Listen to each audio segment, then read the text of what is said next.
Imagine um futuro que a revolução dos chips não vem do silício, ele vem de um metal desconhecido, um elemento raro, brilhante, bem excêntrico, que pode conduzir a eletricidade na superfície e ao mesmo tempo ser isolante internamente. Parece até coisa de ficção científica, mas ela já é pauta nas maiores centros de pesquisa do mundo.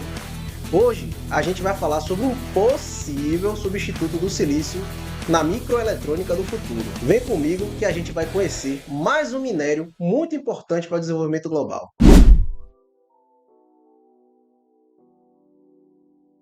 Bem-vindo ao mercado geológico. Meu nome é Jonas Neto, sou geólogo e hoje a gente vai falar de um metal que ninguém fala, o bismuto.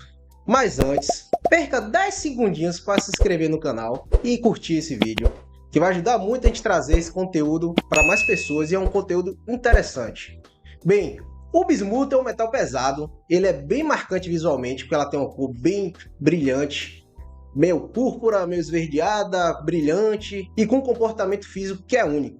Ele possui uma das menores condutividades térmicas entre os metais, e isso faz com que ele seja ideal para um controle térmico em dispositivos bem pequenos, minúsculos. Mas a verdadeira joia está nas suas propriedades eletrônicas.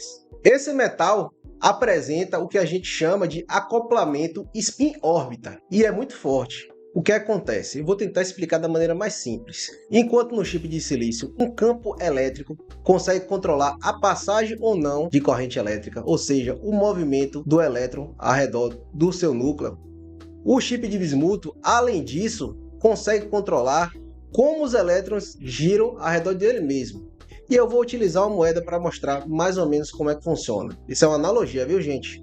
Bem, aqui temos a cara, que a gente pode dizer que é ou seja, passagem de corrente elétrica. E aqui temos a coroa, que é a não passagem, não passa. Então temos duas informações. A nível de sinal para a computação seria um 1 e o 0. Já o chip de bismuto, ele consegue controlar, a partir de um campo magnético, o spin do elétron. Então, não só cara e coroa ele controla, mas também a inclinação do giro do elétron ao redor de si mesmo.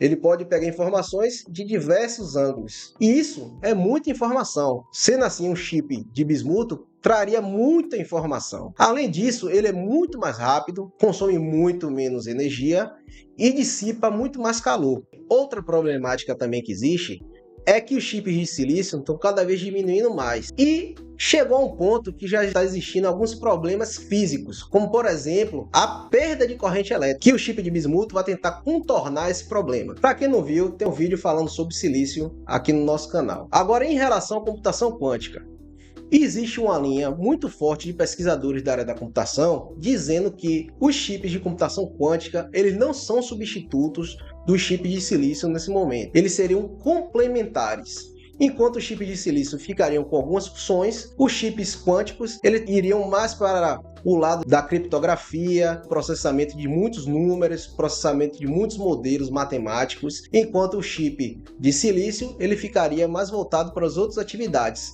sendo assim um chip complementar o outro. Já existe outra corrente de pesquisadores que acham que chips de bismuto podem ser substitutos aos chips de silício 100%. Agora isso é muito complicado por causa da relação da quantidade de bismuto que tem na natureza, e isso eu vou falar mais adiante. E falando de computação quântica, por que ela é importante? Porque ela consegue processar uma quantidade absurda de informações ao mesmo tempo. Avanços na medicina estão pouco limitados à quantidade de dados para fazer algumas simulações bastante complexas com os chips atuais, assim como a inteligência artificial.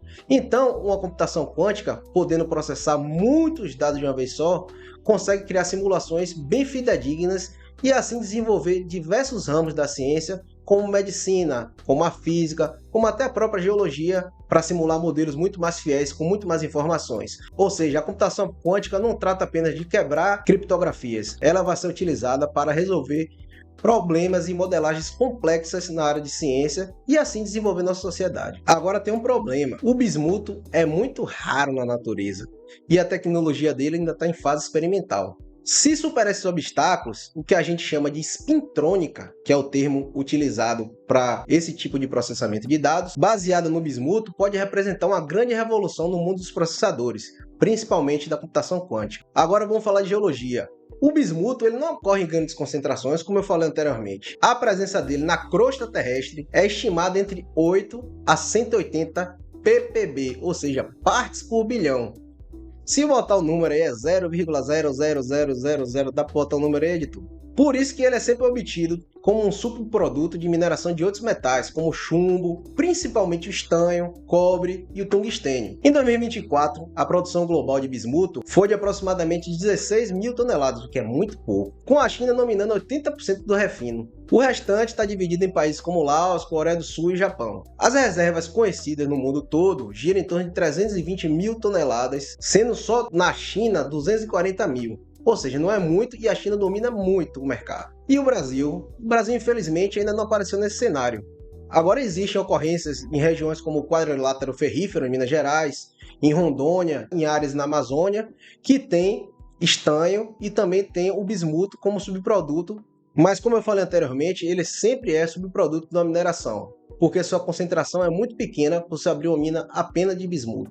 Agora vamos falar sobre o bismuto em relação à geopolítica. Em fevereiro de 2025, a China restringiu a exportação de 5 metais críticos e o bismuto estava entre eles. Isso levantou um sinal vermelho nas indústrias de alta tecnologia ao redor do mundo. Os Estados Unidos, o Japão, a Alemanha, que dependem dessas matérias-primas importadas para suas indústrias de microchip, reagiram com pressa. Estratégia de diversificação, investimento em pesquisa, tentativa de acordos bilaterais com países produtores foram colocados em xeque. Mas a concentração desse mineral nas mãos da China atualmente ainda é brutal. Ela controla tanto a extração, quanto o refino, quanto a exportação. E no jogo geopolítico que controla o suprimento, tem poder. Para países como o Brasil, esse contexto pode apresentar uma janela de oportunidade. Ainda que o Brasil não seja um player relevante, é possível conseguir novas ocorrências e viabilizar projetos que consigam extrair o bismuto. E também desenvolver uma cadeia produtiva nacional para não ficar só exportando minério bruto. Os desafios existem dos dois lados. O silício enfrenta esses limites físicos que eu falei e o bismuto enfrenta obstáculos geológicos de refino e de escala. Ambos têm o seu espaço. E como sempre, tudo começa lá embaixo, na geologia com prospecção mineral. Identificar reserva, entender o tipo de depósito, investir em tecnologia, extração e refino. Isso pode transformar um elemento raro como um motor da economia. E se você curtiu esse vídeo, não deixe de se inscrever no canal. Ative o sininho aí e comenta se vocês acham que o bismuto vai substituir o silício ou se ele é apenas complementar. Então, até a próxima!